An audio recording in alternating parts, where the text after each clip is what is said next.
What's up, everybody? Welcome back to another episode of Two for Two, your sports podcast for the culture, by the voice of the culture. I'm your host, Quis. I'm here as always with my brother, Nell, and we back with another episode for y'all today, man. Season 3, episode 49. Let's get into it. Now, my brother, how you doing? Great week, man. NCAA's out. Is it? So Hey. we eating right now. We good. Hey, it's a great week. NCAA football is back. Well, college football 25, rather, is out. It's been 11 long years, man, since me and Nell were, what's that? 16, 15, 16? Like, it's been a little minute. I don't even think I had the last NCAA 14? game. Hey, I had the last I don't remember. I was trash at I didn't get good at like sports games until I was like probably like 16, 17. I used to get cooked in NCAA all the time, so I was like, yeah, I ain't playing this.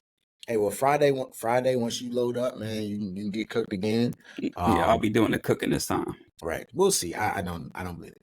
Fun fact: Nell and I have only played one game against us, and that was Madden. And I got lagged out, so yeah. But I was winning. I've seen Nell play some other people in other games. You know, he's pretty good at 2K, but NCAA, I'm gonna go ahead and knock you off, man. But you're absolutely right, bro. I got Ohio State. I don't care about that. Okay. Hasn't beat my team in like 1,000 days. Not worried about that. They will in this video game. Right. So we'll see. Hey, we can just do. You want to just talk about NCAA this whole pie? Because like that's fine. We can just have some friendly banter. No, I'm good. I'm kidding. I'm good. We'll get into the that, good stuff. man. Yeah, we'll get right to the good stuff, man. So just yesterday and last week as well, we've had two USA exhibitions, man. They're gearing up for the Olympics. And so they played their first game against Canada, which, if you aren't familiar, Team USA pulled away. I think it was about a 20-point victory in that one. Looked real comfortable. KD is still not playing, but looked really comfortable. But just Monday, we face off again against Australia. Much closer game out in Abu Dhabi as we prepare for the Olympics to start in about 2 weeks now.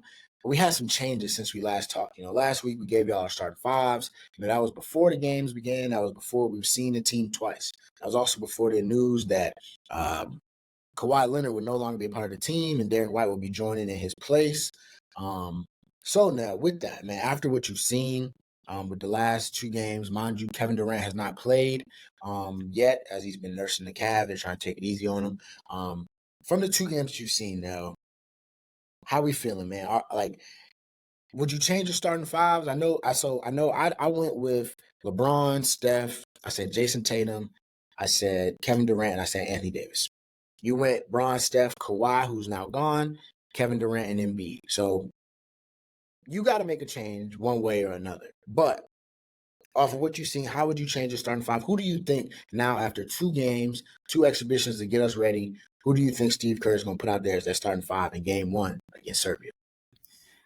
I'm not sure who's going to be in the starting five. I know he's still tinkering with lineups, trying to see, what works the best. They've still got a lot of gelling to do. Obviously, we've seen them in these first couple of games. The game against Australia, they were up, 20 plus, and ended up being a game towards the end. Turnovers kind of been an issue, and obviously that's going to happen when you have a bunch of these star players, playing together pretty much, collectively for the first time. So there's, some growing pains in that. As far as like the starting lineup, like kind of thinking Ant-Man should be in there. I mean, he just seems like one of those dudes. He just plays, when the lights are bright, like he just shows up, and he was the one to come out and be like, I'm still the number 1 option here, and he had 14 points against Australia, and he doesn't look like one of the young guys on the team, one of the up and comers. Like he looks like one of the best players on Team USA. So I think he could be in the starting lineup. Tatum obviously has been started the last game. I think that could be a good addition too. With Kawhi now being out, definitely see one of those 2 starting, and then KD will probably be back in the lineup whenever he's fully healthy. But as far as like concern, I still don't see them losing a game. Even if they do have a couple games like this where they're close and maybe they shouldn't be, but I think we talked about it, like all the international teams, like they've gotten better. Like we got a bunch of teams with NBA talent on there. We know, how hard they practice, and the way they play the game. It's a much different game than the NBA. So, I think talent wise, teams are just catching up. But I still think when it's all said and done and these games start to become for real, Team USA is still going to assert their dominance, because at the end of the day, they're just too talented. They'll figure it out. Yeah, that's just what it is, man. The team is too talented. The team is too deep.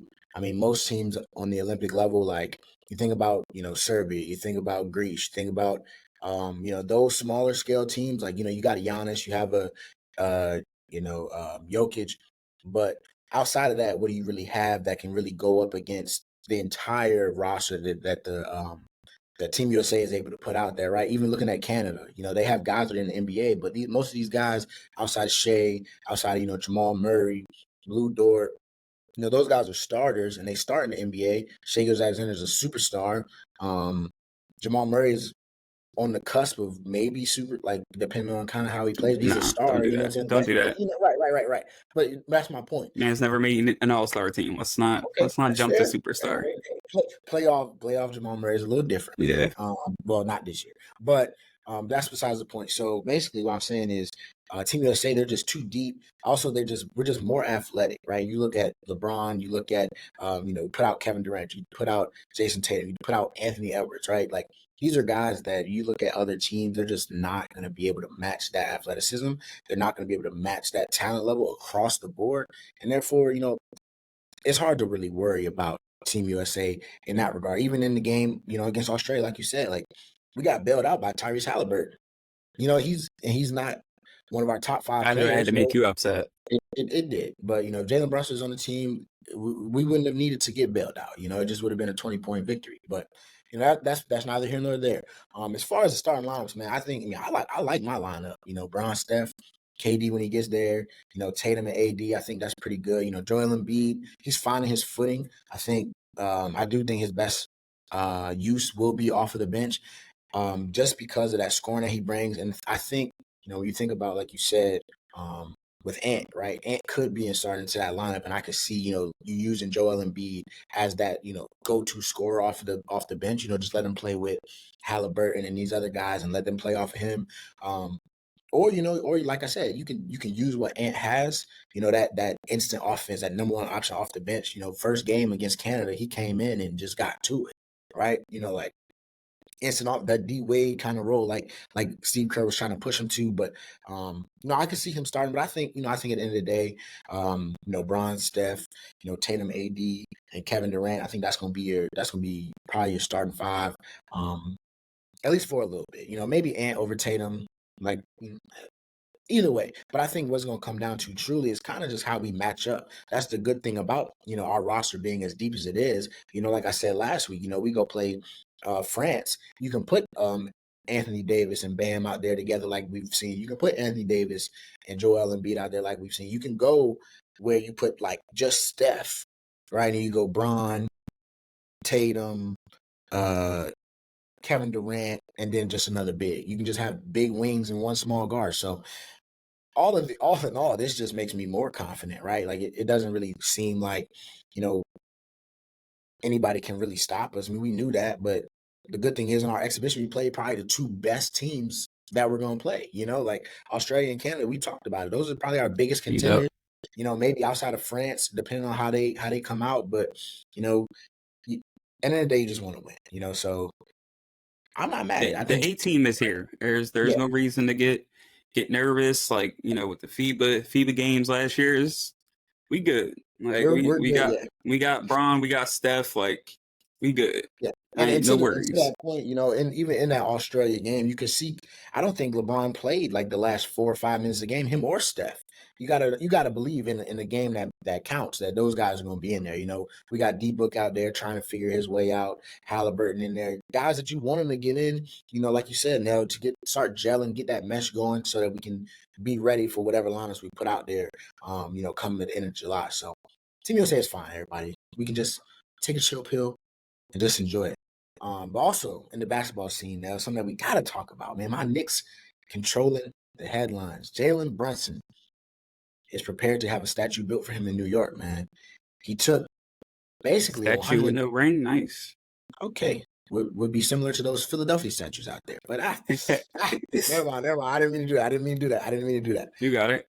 But Jalen Brunson, man, took a 4-year, $156 million extension. We have been hearing rumblings of it for a little while. People thought it was crazy. He was eligible to get, 5 years, 246 or 256, 260, 269, whatever. Something crazy, man. Left 113 mil on the table, man, to take a pay cut for the New York Knicks, and to follow that up, our newest addition, and Mikal Bridges has basically come out and, they're thinking he's going to take a pay cut as well. So my question for you, man, what do you think about it? Is it smart? Should more NBA stars be looking at this? I seen on Twitter, they're like, oh, look, LeBron could never, like, oh, these other people couldn't. Well, how do you feel about the pay cut? I know, as non-biased as possible, please. No, as non-biased. Damn. I had to make you work for it. I had to make you work for it. I mean, look, leaving 113 million on the table is crazy, right? Absolutely. But, I respect it. Like, he's still rich. Like, he's still gonna make a ton of money. He's playing in a market that he'll be able to get that money back through endorsements. He's playing with his best friends. Like, how many people can, say they're like, 3-4 college teammates that you played and won championships within college, and now you almost got that same team and nucleus and core together, like playing for a franchise like New York, playing in the Garden together. So I mean, like, all that probably trumps the extra. They're getting endorsements. They're getting endorsements out the boatload, dude. Like it's not. Look, I don't think they're gonna win a championship, but like, they're going to be a competitive team, and they're going to be, they're going to be one of the best teams in the East. So, I mean, look, you got friends, you got money, they're going to win. And you think that's the most important part. Like, which the most important part of this is, with that money that we're not spending, you can go get something else. Like, you can go add to this roster. The pay cut wasn't just because we're all happy and friends here. No, this pay cut. That's what it seemed like. Jalen Brunson said, "Look, I want you to get more because I want to be the best team in the East." You see how much help does he need? Boston? Oh, now he need help. How much help does this man need? Looking at our fate, we're gonna be down 6 players by the time we get to play in the playoffs because y'all gonna try to take our legs out. So we need everything. Yeah. Our 15th man needs to be able to start. Simple. And I love it. It's cool. And if I think they said if he opts out of his contract, he's gonna get it back. He's getting all that money back. Like they'll have the new TV money, but hopefully, I just hope like it doesn't backfire on him. Like we've seen like James Harden, he got the promise from Morey, like, don't take this much and we gonna make sure we get you on the back end, and then that doesn't happen.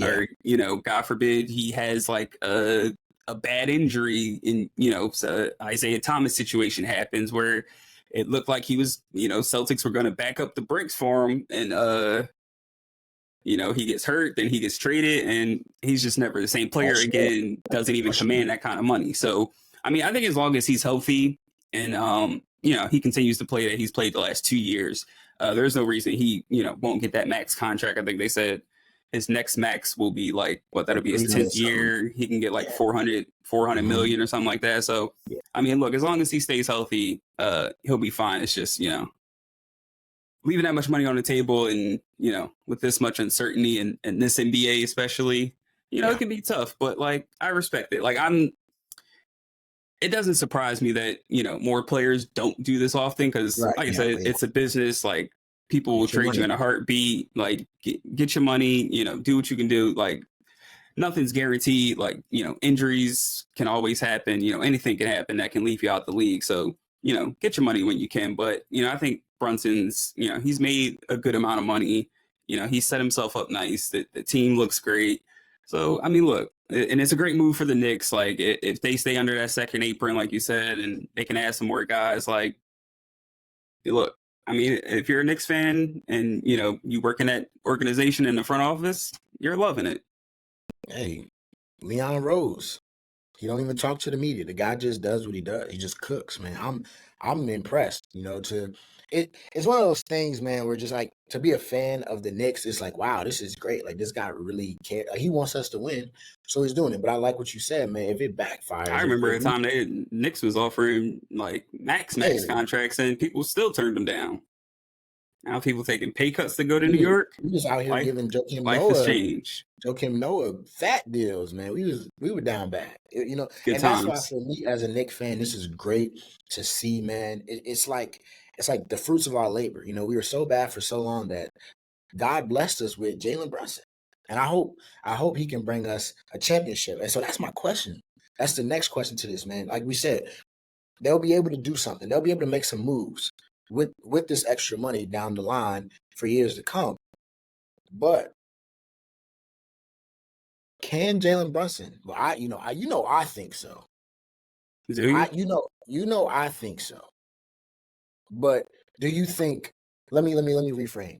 Will Jalen Brunson be the best player on the Knicks championship roster? Like, is that possible? Do you think this money that we're saving? I like you said that, like, it's this championship roster. Right. Is Brunson gonna be the best on it? Like, so when the Knicks win the championship, is it gonna be with Jalen Brunson as the best player, or is it gonna be, the Knicks had all this money and they went and got X player and then they won a championship? What do you think?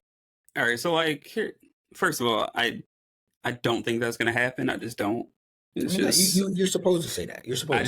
I don't see the vision that you see. I see it. But like, all right, even with all this extra money, like what kind of player can the Knicks go after? Like, we talking they got another max slot, is what you telling me? I'm gonna be honest. I don't know how the money shakes out because it's not this year's money, right? Because if that was the case, they would have done this before and signed back Hartenstein, right? Like, so I got to see how it all shakes out. And then they went and signed Campaign just yesterday. I'm not sure what kind of player we can get, but I mean, you can re-sign your guys. We can maybe we could probably make a trade and get a big fish. I would think you leave 113 million on the board, and then depending on what Mikal Bridges actually signs for, I could see Joel Embiid being a Knick one day. Nah, I don't see it. Not under these circumstances. Okay, so let's just be real, cut and dry. Where do you leave Jalen Brunson right now as top in the NBA? I don't know. Honestly, I'd have to remake a whole list. We did our top 10 beginning of last season, and I mean, where would you have put him after last season? Off of last season alone, where was he? Like, I mean, last year he had a top 10 season last year. So he can be the best player on the championship team, right? I don't think so. If the Knicks don't go down with injuries and they weren't winning a championship, man. They weren't winning a championship. I don't see that vision that you see. I mean, hey, the Knicks. Well, look, this is the best part. We'll see. The Knicks roster is pretty much intact. I think what the move right now, we're trying to move to make.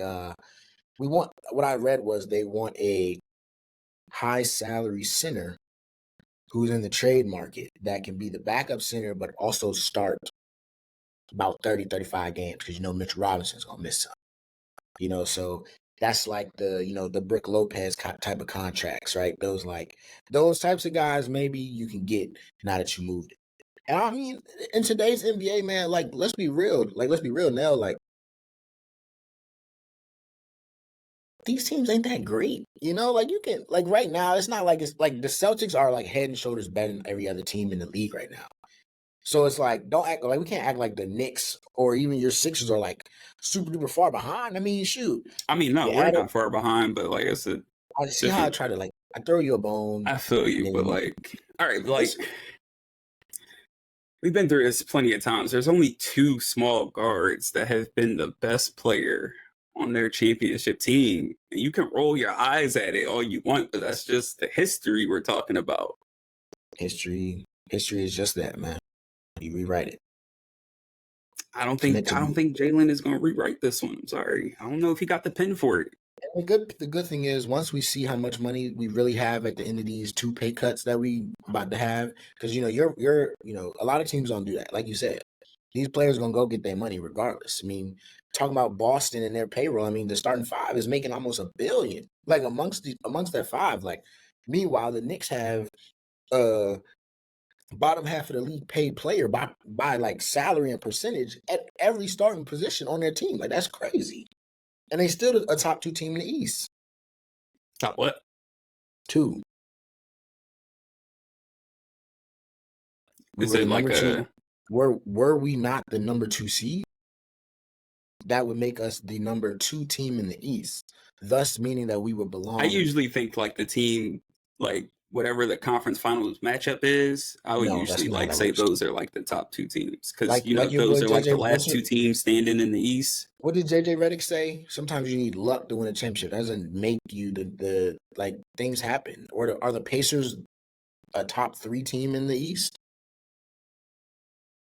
Looks like No. they were All last right. year. Looks like they were last year. And that's what you said. Let's just go off last year. If that's I what don't we want to talk about it. doing. I don't All talk about it right. with you. We'll see. Um, We'll see. Nell tried his best to take away his Sixers bias, and I give you credit for it. I'll let you live. You tried, but I know that at the end so of the day, let's just say hypothetically, the hypothetically, Knicks like get bounced in like the second round this year. Everyone's healthy. Like, what do you think y'all then would something has need? to change. Like Somebody's gonna what? get traded. Like let's just say Randall's done after this year, right? Okay, so if Randall's on the team and we lose in the second round, depending on how that goes, I mean, the only player that could be moved is Julius, right? And what kind of player Does we he yield? thinking? Yeah. What kind of players you think? I don't know. I mean, the market is trash. I mean, you see what Utah's trying to do with Laurie Markkinen. They're trying to rob everybody. So I don't know. Let's see. I can't tell you. But That's just why I'm I don't know confident if enough to it's all say this that saving won't happen. money. I I'm don't know if all confident. this Nick saving all this money is going to work out in the long run It's not for your a call. championship. I'm not It's saying Jalen it's Brunson's like call. I'm not It's saying they won't Jalen be Brunson's call. successful. I guarantee we won't get bounced in the second round next year. Guarantee. You guarantee that. Yeah. Conference finals, it's guaranteed. Guaranteed. Fully healthy. Guaranteed. Okay. Remember it. July 16th at 3:54. You write this down somewhere. It's on the pod. We got footage. You can pull it back, man. Episode 49. So we're gonna move out of basketball because that could go on and on and on. We'll have plenty of time to go back and forth on that. I like what your Sixers are trying to do. You see, one of your boys came to the dark side. Shout out campaign. Welcome to the Knicks. Future bench mob guy, Mikal Bridges' friend. Friendship is running deep around here in New York right now. But to it wouldn't be right. Rather, it wouldn't be right if we didn't touch on a little bit of NFL talk before we move along here, right? Hard Knocks has been going on now, and I know you had a lot to say about it, and that's why I feel like it's necessary for us to even discuss it, man. Hard Knocks has been going on. The Giants, the Giants saga with Saquon Barkley has been pretty heavily discussed on the show. Whether you watched it or not, you're probably familiar with, Saquon Barkley, former Giant, running back, their best player offensively, maybe their best player in their entire team. But they didn't win. They had a decision to make. Pay Saquon, not pay Saquon. They didn't. He left. Now he's in Philly at your rival. Oh my God. But on Hard Knocks, they've been talking about, was the move the right thing? They've been talking about their reasoning. You've seen their reasoning as to why they let him go.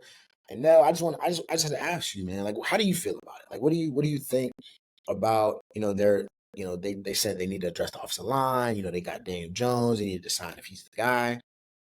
But, did they do wrong by Saquon? Like, did the Giants actually make a bad decision? Or how do you feel about it? Me personally, I kind of thought they made the right decision. So, I mean, I didn't watch the whole Hard Knocks thing, but I seen a couple clips. Obviously, the conversation he had with Saquon when they were discussing, what they should do with him, whether they should let him hit free agency. And I mean, at the end of the day, I just think people just got to understand, like, it's a business, obviously. But, like, to me, I just don't think Saquon, I think the Giants got bigger fish to fry, I'll just say that. Obviously, look, running backs are, like, dying, but, like, he's still one of the better running backs in the league. It's hard for me to say he's elite. Like, I never really feared Saquon, like a Christian McCaffrey or Zeke when he was in his prime, or Derrick Henry, or what?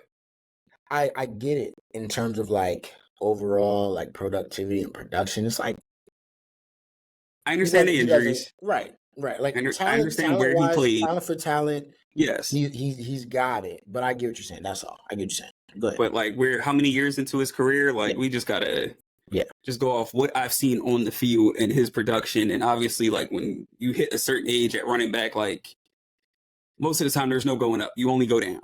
So, like, I understand, like, he wanted to get his money.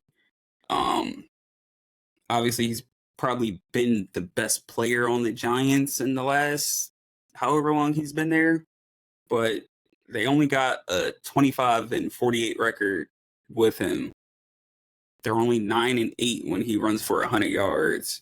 So, like, I just don't really feel like he's had that much of an impact on the franchise to where it's like, we absolutely can't move on from him. Yeah. Now, look, did the Giants make a bad decision in, giving Daniel Jones all that money? 100%. That was the problem. That's going to come back to bite them. But at the end of the day, that's what they did. So you're not helping yourself by saying, like handicapping yourself at quarterback and running back. And, now they won, 6 or 7 games last year? Now Saquon leaves, and am I supposed to believe that they won't win 5 or 6 games this year? Yeah. Like, I don't really, like, they may win or lose. The difference of losing Saquon might be a win or loss of 1. Like, that's just how I feel. I don't feel like they're all of a sudden going to be getting the number 1 overall pick just because they didn't bring Saquon back. Yeah, I agree. That's just how I feel about it. I mean, they got bigger fish to fry. They have a lot of holes. They have a lot of problems. They have, they brought in Brian Daboll, my fault. Brian Daboll. He tried to set a culture. That defense is probably that's kind of where they're hanging their hat right now. But like you said, they made a decision to invest in Daniel Jones, and now what they have to do is say, hey, right now is put up or shut up time. I have to decide whether, like, we're gonna fully decide if we made a dumb decision. Like, we already probably think we did, right? Yeah. Like we think we did, but continuing to handicap ourselves by not addressing other things, by not just saying, hey, look, we know what we got in Saquon. He's been injured. To your point, Nell, like, having him hasn't really resulted in wins. Is it the offensive line? Probably. Is it Daniel Jones? For sure. He's probably going to have a fantastic year in Philly. It'll probably be the best year of his career. Right. And if he stays healthy.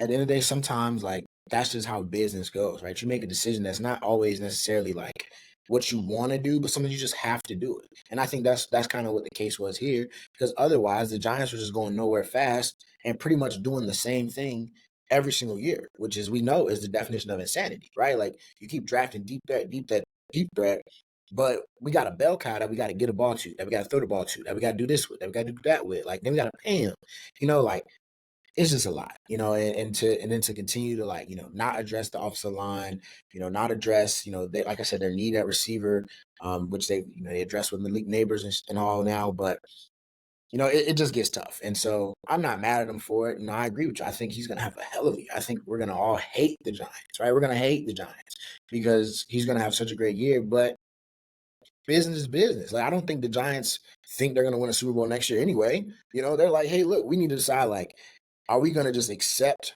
who we are and then go get somebody that can really change our franchise as a quarterback? Or are we going to, like, sit here and hope that a running back can change our franchise, which, as we know in the NFL, like, that's just not how that goes, right? Like you say, are you Christian McCaffrey? And even still, we saw what Christian McCaffrey did in Carolina, and they got to the point where what had to happen? He just had to go, you know what I'm saying? So it just sucks. It's just a bad time to be a running back in the NFL. And we've been saying that for the last couple of years now. So I can't fault them. I think they tried their best.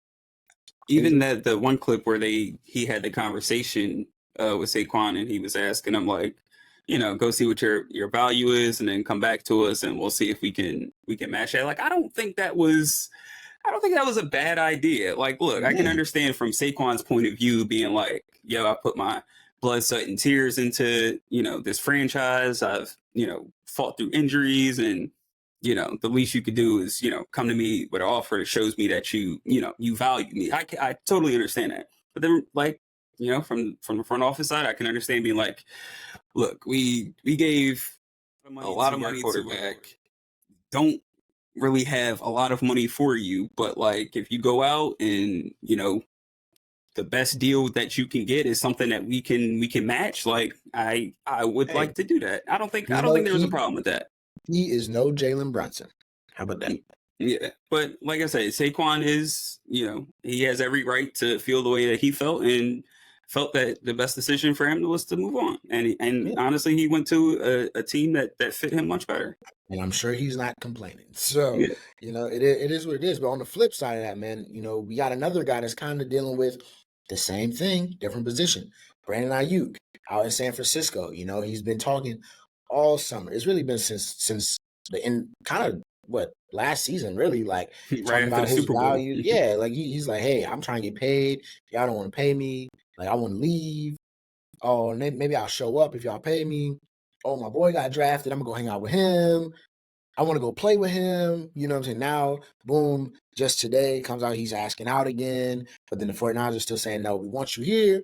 And it's just the battle that we see constantly right now in the NFL and really in pro sports in general. The player has a lot more say now than before, period.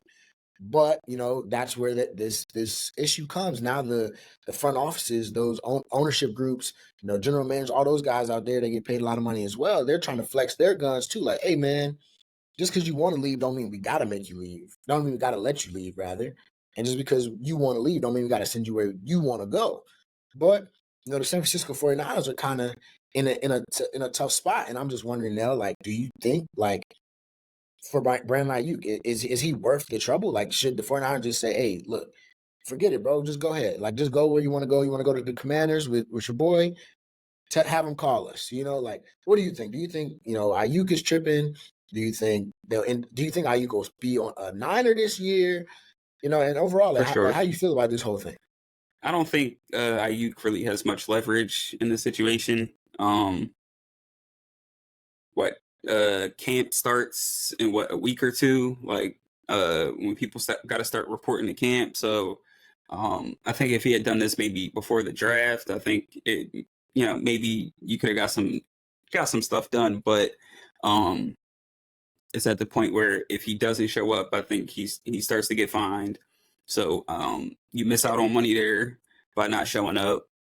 Yeah, So like I think, and he probably won't show up for the start, but I think the 49ers haven't come out and said like, we're looking to trade him, like he's yeah. available. So They just don't I have just, to. Like, you don't have yeah, to. like they have the roster is still stacked. So it's not like they'll fall off the face of the earth if he doesn't, if he misses a game or two, like when Chris Jones held out for a couple games. Like, I don't think it'll be catastrophic to where it's like, damn, like we can't win a game without him, so now we got to give him his money, Yeah, and then they can franchise tag him next year if I'm not yeah. mistaken. So, like, he really doesn't have any leverage in this unless he's prepared to just not play the season. Yeah. So, Which, hey, tough call for Ayuk, man. We'll see how it goes. Saquon, he had an opportunity. He got away. But like I said, now we see this a lot more in the NFL. We're going to see it a lot more moving forward. You mentioned Chris Jones. Like, that's the hard part, right? You have guys where it's like, look, he did it. And then, how this goes. This is the football, it's a very ego-driven sport, right? You are a professional football player. You have put your literally blood, sweat, and tears into this sport. You think you're worth what you're worth. That's fine.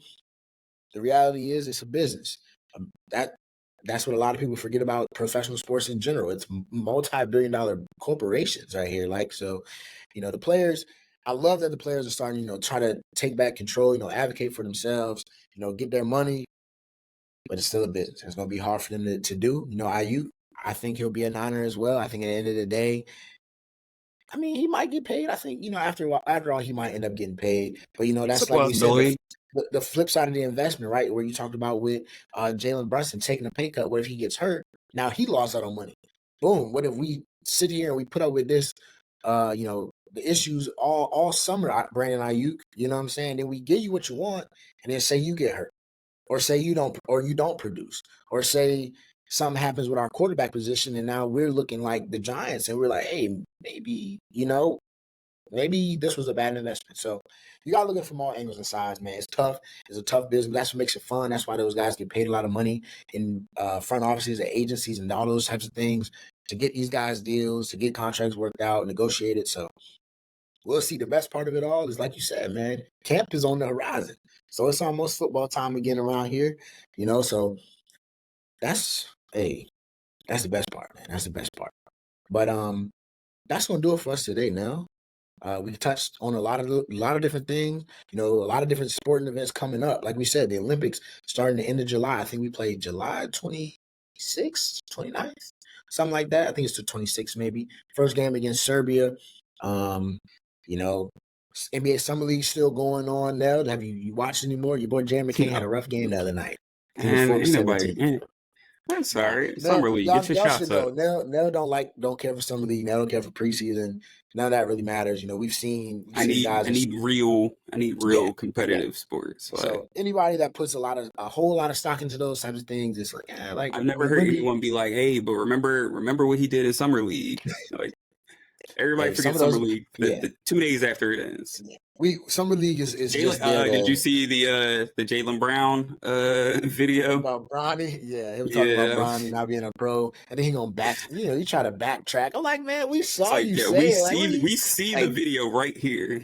Like, dude, just own it at that point. Like, you just like, Uh, hey, I just don't think like he a pro. Like, it is what it is. Like, if anything, you just say he not there yet. Like, just, but you trying to he, backtrack he and he cover yourself. he had the baddies and Did he? courtside. Hey, I He told my boy, hey, I said he he's better than living me. good. I'd have been right there in the middle of them, both arms around the both of them. They would have been He's super living big. life, man. Yeah, He got his ring. He got his Finals MVP. He got his money. He hey, chilling. and he got a beautiful woman on his side. So shout out to Jalen Brown, man. He didn't make Team USA. You see him put the comment under Ant thing talking about number one option. He's a funny dude. Jalen Brown is a funny dude. There's a lot of politics in sports, folks. Like a lot of politics in sports. Even looking at the Jalen Brown USA situation, a lot of politics. If you all are interested in that type of thing, like please, like just go look. Like it's all there. You'll see kind of how this thing all works out. But Nell, what are you gonna leave us with today, brother? You told me you had something this week. No, I didn't. No, I Yes, you didn't. did. No, I Yes, did you did. not. Uh, whew, don't mix business with pleasure. There you go. Did you? Okay. Nope, Don't mix. nope. Don't mix business with pleasure. Simple, beautiful. That's Simple. going to do it for us today on season 3, episode 49. We're another episode away from 50, which means that we're one episode away from 100, which means that we've been doing this for a long freaking time. And we appreciate y'all, as always, showing love, supporting the YouTube channel that we're trying to grow, support the TikTok as we try to grow, the Instagram as we try to grow. Continue to give us feedback, comment. I love when y'all text us about the pod, man. It's always fun to talk sports. We do this because we love it. We do this for y'all. And as always, 2 for 2. That's gonna do it. We out. Yes, sir.